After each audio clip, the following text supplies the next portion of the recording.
ಎಲ್ಲ ಪ್ರಮುಖ ಪದಾಧಿಕಾರಿಗಳನ್ನು ಕರೆದು ಚರ್ಚೆ ಮಾಡಲಾಯಿತು. ನಮ್ಮಲ್ಲಿ ಬಾಗಲಕೋಟದಲ್ಲಿ ಸಣ್ಣಪುಟ್ಟ ಅಸಮಾಧಾನ ಇರುವಂಥದ್ದು ಸತ್ಯ, ಒಪ್ಕೊಳ್ಳುವಂಥದ್ದನ್ನೇ ಎಲ್ಲ ಓಪನ್ ಆಗಿದೆ.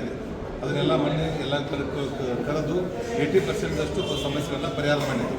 ಇವತ್ತು ಮತ್ತೆ ಪ್ರಮುಖರನ್ನು ಬಾಗಲಕೋಟೆ ಜಿಲ್ಲೆಯವರು ಗದ್ದಿಗೌಡರ ನೇತೃತ್ವದಲ್ಲಿ ನಮ್ಮ ಗೋವಿಂದ ಕಾರಜೋಳ ಸಾಹೇಬರು, ನಂತರ ಚಿರಂಜಿ ಮಠ ಅವರು, PH ಪೂಜಾರ್ ಅವರು, ನಾನು ರಾಜ ಮತ್ತು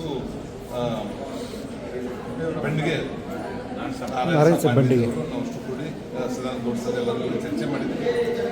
ಯಡಿಯೂರಪ್ಪನವರು ಇದ್ದರು, ಯಡಿಯೂರಪ್ಪನವ್ರ ಮಾರ್ಗದರ್ಶನ ಹೇಳಿದರು. ಮತ್ತೆ ಏನು ಆ ಸಮಸ್ಯೆಗಳ ಬಗ್ಗೆ ಆಮೇಲೆ ಕೂತ್ಕೊಂಡು ಚರ್ಚೆ ಮಾಡೋಣ. ಭಾಳ ಸಣ್ಣಪಟ್ಟ ಸಮಸ್ಯೆಗಳಿದೆ.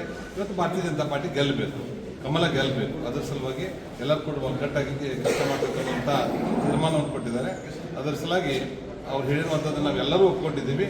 ನಾವು ಒಟ್ಟಾಗಿ ಒಂದಾಗಿ ಒಗ್ಗಟ್ಟಾಗಿ ಬಾಗಲಕೋಟೆ ಜಿಲ್ಲೆಯಲ್ಲಿ ನಾವು ಅಭ್ಯರ್ಥಿಯನ್ನು ಗೆಲ್ಲಿಸೋದ್ರ ಕಡೆ ಗಮನ. ನೀವು ಆಕಾಂಕ್ಷಿಯನ್ನು ಚರ್ಚೆ ಬಾಗಲಕೋಟೆ ವಿಧಾನಸಭೆಗೆ ಆಕಾಂಕ್ಷಿ ಅಲ್ಲ.